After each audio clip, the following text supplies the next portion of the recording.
এই গল্পটা আমাদের এক সাবস্ক্রাইবার সুজন শেয়ার করেছে। ও কলকাতায় থাকে। সুজন বলেছে এই গল্পটা তার নিজের এক আত্মীয়ের থেকে শোনা, আর ওর কথায় এটা নাকি একেবারে সত্যি ঘটনা। সত্যি কি না আপনি ঠিক করবেন, তবে শুনে যাবেন নিঃশ্বাস বন্ধ করে। গল্পের নাম বাড়ি বিক্রি হবে না। আমি সৌমিক, পেশায় রিয়েল এস্টেট এজেন্ট। পুরনো বাড়ি কিনে রিনোভেট করে বিক্রি করি, এটাই আমার ব্যবসা। 3 বছর আগে একটা অফার পেলাম। কলকাতার এক পুরনো পাড়ায় এক জমিদার বাড়ি বিক্রি হবে, মিত্র ভিলা। দেখতেই আমি বুঝলাম জায়গাটা দুর্দান্ত, কাগজপত্রও ঠিকঠাক। তবে পাড়ার কয়েকজন বলল, এই বাড়ি বিক্রি হয় না বাবু, অনেকেই চেষ্টা করেছে, কেউ টিকতে পারেনি। হেসে উড়িয়ে দিয়েছিলাম।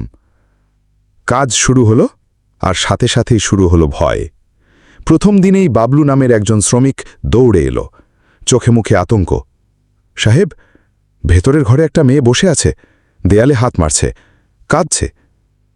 আমি গিয়ে দেখি ঘর ফাঁকা, তবে মেঝেতে এক জায়গায় জল গড়িয়ে বেরোচ্ছে, আর দেয়ালের গায়ে হাতের ছাপ, ভেজা ছোট হাত, যেন কারো মেয়ে বাচ্চার। রাতের ফোন কল। রাত 3:12। ঘুম ভাঙল একটা রিংটোনে।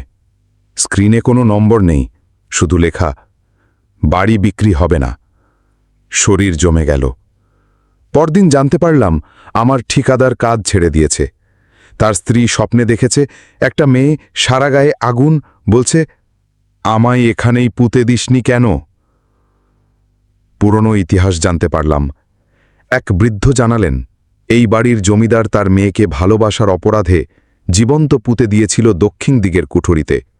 সেই ঘর আজও খোলা হয়নি, আর যেই সেই ঘরে হাত দিতে যায় তার জীবনেই নামে অশান্তি। শেষ চেষ্টা, শেষ রাত্রি। আমি একদিন সাহস করে দক্ষিণের ঘরের দরজায় হাতুড়ি মারি, আর তখনই একটা নারকীয় চিৎকার কেঁপে উঠল পুরো বাড়ি। জানলার কাঁচ ভেঙে গেল, বাতি নিভে গেল, শ্রমিকরা পালিয়ে গেল। আমিও দৌড়ে বেরিয়ে এলাম। রাতে আবার ফোন, এবার ভিডিও। একটা পুরনো ঘর আগুনে জ্বলছে, আর তার মধ্যে দাঁড়িয়ে এক মেয়ে। চোখ নেই, মুখ নেই, শুধু ঠোঁট নড়ছে। এই বাড়ি বিক্রি হবে না যতদিন আমি বন্দী। শেষ কথাগুলো আজ 3 বছর পেরিয়ে গেছে। মিত্রভিলা এখনও খালি পড়ে আছে, নতুন কেউ আসে না।